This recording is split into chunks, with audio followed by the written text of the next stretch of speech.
સુરત શહેર પોલીસ દ્વારા 31 ને લઈને સુરતમાં તમામ પોઈન્ટ અને તમામ સંવેદનશીલ જગ્યાએ ચેકિંગ હાથ ધરવામાં આવી રહ્યું છે। ત્યારે સરથાણા પોલીસ સ્ટેશનના પીઆઈ મીનાબા ઝાલા અને તેમની ટીમ અને પુણા પોલીસના પીઆઈ મહેશભાઈ નાયક અને તેમની ટીમ દ્વારા પોલીસ સ્ટેશન ખાતે હોટેલ માલિકો અને ફાર્મ હાઉસના માલિકોને બોલાવીને હોટેલમાં જે કોઈ આવે તેના પુરાવા લઈને યોગ્ય ચકાસણી કરીને રૂમ આપવી અને પાર્કિંગ અને કાઉન્ટર જ્યાં જરૂર પડે ત્યાં કેમેરા લગાડવા અને ફાર્મ હાઉસના માલિકોને જે પાર્ટી માટે આવતા હોય છે તેઓની યાદી રાખવા માટે કરવામાં આવ્યું અને ફાર્મ હાઉસમાં કોઈ ગેરપ્રવૃત્તિઓ ન થાય તેનું ખાસ ધ્યાન રાખવું। લસકાણા ચેકપોસ્ટ, સીમાડા અને રેશમા ચોકડી, અવધૂતનગર ચોકડી એવી સરથાણા અને પુણાગામ વિસ્તારમાં આવતી તમામ 4 રસ્તાઓ ઉપર વાહન ચેકિંગ કરવામાં આવ્યું હતું।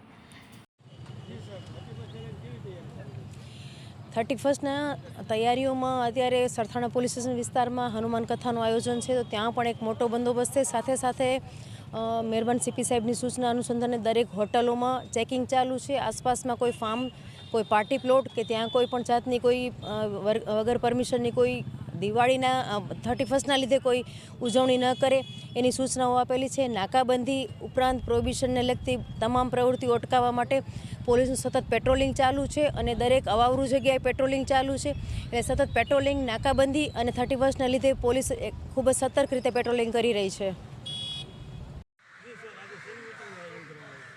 આવનાર 31મી ડિસેમ્બર બાબતે મહેરબાન કમિશનર સાહેબ શ્રી તરફથી સૂચના આપવામાં આવેલી હતી કે પોલીસ સ્ટેશન વિસ્તારના હોટલ માલિકો તેમજ પાર્ટી પ્લોટ માલિકોને બોલાવીને તેમને સેન્સિટાઈઝ કરવા કે શું બાબતો ધ્યાન રાખવી, શું બાબતોની તકેદારી રાખવી તે બાબતે આજે હોટલ માલિકો તેમજ પાર્ટી પ્લોટ માલિકોને બોલાવીને પુણા પોલીસ સ્ટેશન ખાતે તેમને 31મી ડિસેમ્બર બાબતે સેનિટાઈઝ કરવામાં આવેલા છે, જરૂરી સૂચનો આપવામાં આવેલા છે, તેમજ તકેદારીના પગલાં રૂપે શું કરવું તેની જાણકારી આપવામાં આવેલી છે। તેમજ તેમને બીજી કોઈ અન્ય તકલીફ પડતી હોય તો તે બાબતે પણ પૂછવામાં આવેલ છે।